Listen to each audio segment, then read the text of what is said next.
नमस्कार, NH1 news देख रहे हैं आप और मैं हूं हिमांशु शर्मा। इस समय हम सिराकोटला पंचायत पैंथल ब्लॉक में हैं और यहां पे department of agriculture and farmer welfare district Reasi ने एक दिन का किसान मेला ऑर्गेनाइज किया गया है। कम एग्जीबिशन भी है और आप मेरे पीछे देख सकते हैं यहां पर स्टॉल्स लगे हुए हैं किसानों के लिए। सब्सिडीज़ जो हैं, जो नई स्कीम्स हैं, हम आपको बताता चलें कि आत्मा स्कीम के तहत आज ये मेला ऑर्गेनाइज किया गया है, जो एग्रीकल्चर टेक्नोलॉजी मैनेजमेंट एजेंसी के तहत सेंसर स्पॉन्सर्ड स्कीम है। और ये स्टॉल्स हैं किसानों के लिए लगाए गए हुए हैं उनके काम को लेकर। आप यहाँ देख सकते हैं काफ़ी तादाद में यहाँ के स्थानीय किसान भी आए हुए हैं। पंच सरपंच भी यहाँ पे स्टेज पे मौजूद हैं। डिस्ट्रिक्ट रियासी की डीसी बबीला रकवाल, पैंथल ब्लॉक के डीडीसी राजेंद्र सिंह मैंगी और डिस्ट्रिक्ट डेवलपमेंट काउंसिल के चेयरमैन सरफ सिंह नाग, बीडीसी चेयरमैन चंद्रमोहन सिंह अन्य सरपंचों के साथ यहाँ मौजूद हैं। और उद्देश्य यही है कि किस तरह से मंकी मैनेज को ख़त्म किया जाए, नई स्कीम्स के तहत किसानों को इंट्रोड्यूस कराया जाए। इन स्कीम्स के साथ सब्सिडीज़ उनको बताई जाएं, जो इक्विपमेंट्स मशीनरी वो खेतों में यूज़ कर सकते हैं।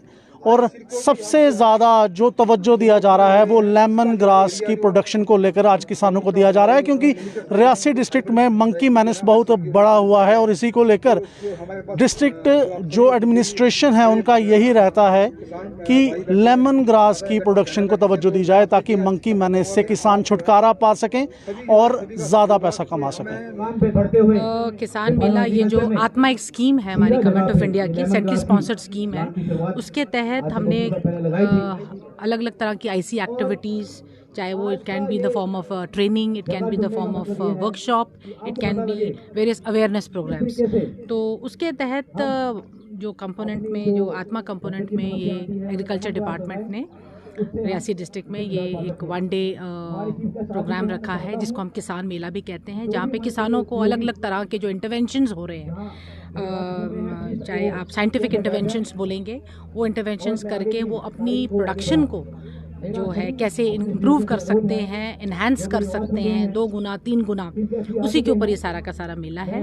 और हमारे रियासी डिस्ट्रिक्ट के काफ़ी सारे फार्मर्स यहाँ पे आए। इनफैक्ट आप इस गांव में आप देखेंगे तो लेमन ग्रास का जो कल्टीवेशन काफ़ी हेक्टर्स में फैला हुआ है, और इसको पॉपुलराइज करने के लिए भी एक मुहिम चलाई है, क्योंकि मंकी मैंने सभी जानते हैं कि एक सभी के लिए एक इशू है, और उसको हैंडल करने के लिए ऑल्टरनेट क्रॉपिंग जिसको बोलते हैं, वो एक बहुत बड़ा इम्पॉर्टेंट क्या बोलते हैं, एक एडवाइस जो एग्रीकल्चर डिपार्टमेंट या जब पॉपुलराइजेशन जिसको कर रही है, उसके तहत लेमन ग्रास का कल्टीवेशन का। इनफैक्ट अब तो आप जैसे जानते हैं ODOP में हमारा जो है रियासी डिस्ट्रिक्ट है वो स्पाइसेस में है। लेमन ग्रास को भी एज ए एरोमेटिक हम यूज़ करना चाहते हैं, और एक्सपोर्ट के लिए बोला जा रहा है कि आपको अपने प्रोडक्ट्स आइडेंटिफाई करके रखो। में डायरेक्शंस हैं कि हम एक्सपोर्ट प्रमोशन के लिए क्या क्या क्रॉप्स को या कौन से प्रोडक्ट्स को हम कर सकते हैं, वो भी आइडेंटिफिकेशन कर रहे हैं। तो I think lemon grass could become one of those products where we can export it, और उसकी मेडिसिनल वैल्यू, उसकी herbal value and economic value, farmers को जो इकोनॉमिक वैल्यू उसकी मिल रही है, चाहे in the form of oil या in the dried form use in the tea, जो है उसको पॉपुलराइज करने के लिए कोशिश हो रही है। एग्रीकल्चर डिपार्टमेंट अच्छा काम कर रहा है। इनफैक्ट KVK बहुत अच्छा काम कर रहा है। अलग तरह के मिलेट्स जो आजकल हेल्दी क्रॉप्स जिसको बोलते हैं, हमारे जो सीरियल्स हैं, सीरियल्स में कार्ब्स का जैसे जैसे कह रहे हैं, अलग अलग बीमारियां, जैसे आप शुगर की बात सुनते हैं, आजकल बहुत ज़्यादा फैला हुआ है because of stress and other condition, medical conditions, उसको भी रोकने के लिए millets is an alternative crop to be consumed.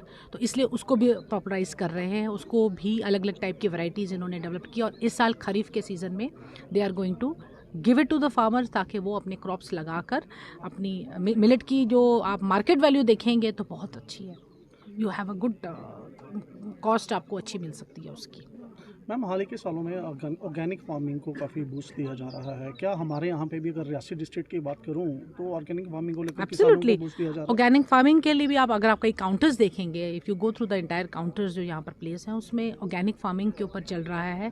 In fact pesticides का, chemical use of fertilizers and pesticides को ख़त्म करने के लिए टोटली बैन करके और एक नया ऑल्टरनेटिव आप देखोगे इको फ्रेंडली ऑल्टरनेटिव्स उन्होंने सामने रखे हैं ताकि फार्मर्स उसको अडॉप्ट कर सकते हैं। वेरी सिंपल, ज़्यादा कुछ है ही नहीं है। जैसे कि इंसेक्ट्स को रिपेल करने के लिए येलो रंग का शीट और उसके ऊपर आप कोई ऑयल स्मेयर करके आप रख देंगे तो सारे एनिमल्स, जो बर्ड स्पेशली जो बग्स होते हैं या इंसेक्ट्स होते हैं जो आपकी क्रॉप्स को डिवास्टेट करते हैं, वो वहाँ जाके ट्रैप हो जाते हैं और वो ख़त्म हो जाते हैं। So these are the ways they are looking, ताकि क्रॉप में भी कोई हार्म ना हो। जो हम कंज्यूम करते हैं, जैसे फूड चेन जो बनता है, आपने फूड चेन का नाम सुना होगा, जो फूड चेन बनता है जहाँ पर अल्टीमेटली वो जो केमिकल स्प्रे किया होता है वो हमारे पेट तक भी पहुँच जाता है, उसको रोकने के लिए, ह्यूमन कंजम्पशन के लिए, टोटली इको बनाने के लिए ये चीज़ें इंटरवेंशन की जा रही है। And it is definitely a good. हमारे साइंटिस्ट जो है बहुत अच्छा रोल प्ले कर रहे हैं KVK का, and I congratulate all of them, even the agriculture department जो इस तरह के काम कर रहे हैं, और सरकार तो कर ही रही है, उनकी तो कोशिश है कि इस तरह की एक्टिविटीज़ हों। मैं आपको एक चीज़ बताऊं, हर वक्त सरकार की तरफ देखने की सरकार इसको करेंगे, I think we have to play a very positive role in this, proactive role, क्योंकि ये हमारे है कसूर ही है। ये सच है कि फॉरेस्ट काट के हमने उनके जो हैबिटेशन थी, एनिमल्स की हैबिटेशन जो है ख़त्म कर दी, इसलिए they were forced to come into the आपके रेजिडेंशियल एरियाज़ में उनको आना पड़ा। लेकिन आज जो लोग जो बैठ के उसको एक रिलीजियस एंगल से जो उसकी फीडिंग करते हैं, तो किसी ना किसी स्वरूप में उसको समझ के जो फीडिंग करते हैं, वो भी एक रीज़न है कि आपके एनिमल्स को अब वो जो उनके फ्रूट ट्रीज जो उनके लिए बने थे, जंगल में जो फ्रूट होता था, नेचुरल फ्रूट जिसको खाते थे, वो अब उनको बिल्कुल पसंद ही नहीं है। तो उनको जंगल में वापस भेजने का जो दायित्व है वो हम सभी का है। हम कोशिश कर सकते हैं, जगह जगह फाइन कर सकते हैं। रेड क्रॉस सोसाइटी से हमने कई क्या बोलते हैं स्लिप्स काट के लोगों को दिया भी, लेकिन ये कंटिन्यूस प्रोसेस है, इसमें हम सभी का रोल प्ले है।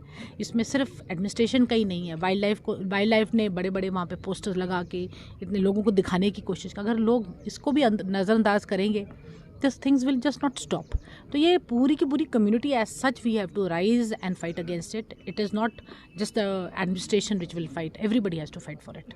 बहुत बड़ी अहमियत का हामिल है, क्योंकि इस तरीके से जो नई अवेयरनेसेस दी जा रही हैं और ख़ासकर इस तरह के एग्जीबिशन जो लग रहे हैं, इससे किसान को ये पता चल रहा है कि क्या क्या चीज़ें हैं जिससे करने से उसकी आमदनी जो है वो डबल हो जाती है, और इजी एक्सेसिबल भी चीज़ें हैं कि जैसे यहाँ पर दर्शाया गया कि बहुत सारी चीज़ों में अगर कोई वहाँ पे आपको सब्सिडाइज चीज़ें हैं तो उसका फ़ायदा वो कहाँ से ले सकते हैं, और नई नई चीज़ें जो है, नए नए प्रोडक्ट्स जो हैं उसका इस्तेमाल करके वो अपनी आमदनी भी बहुत ज़्यादा बढ़ा सकते हैं। इसलिए बहुत ही फ़ायदेमंद है। नहीं, आपकी बात तो बिल्कुल सही है, लेकिन जो हमसे हो सका हमने तो किया है, लेकिन डिपार्टमेंट भी अपनी तरफ से तैयारियां कर रही हैं कि खासकर जो अभी आपने देखा होगा JJM जो जिस हिसाब से स्कीम चल रही है, हालांकि वो पानी ज़्यादातर तो पीने के लिए ही है, उसका इरिगेशन या एग्रीकल्चर के लिए तो थोड़ा टफ है, लेकिन फिर भी पूरी कोशिश की जाए है। और इसके लिए हमको जो नेचुरल रिसोर्सेज हैं उनको बचाना पड़ेगा, और कम से कम जो इस समय सबसे ज़्यादा प्रॉब्लम जो ग्लोबल होती जा रही है डिफॉरेस्टेशन, उसको रोकना होगा, ज़्यादा से ज़्यादा प्लांटेशन करनी होगी, और नेचुरल रिसोर्सेज ऑफ वाटर है उनको बचाना होगा, ताकि आने वाले समय में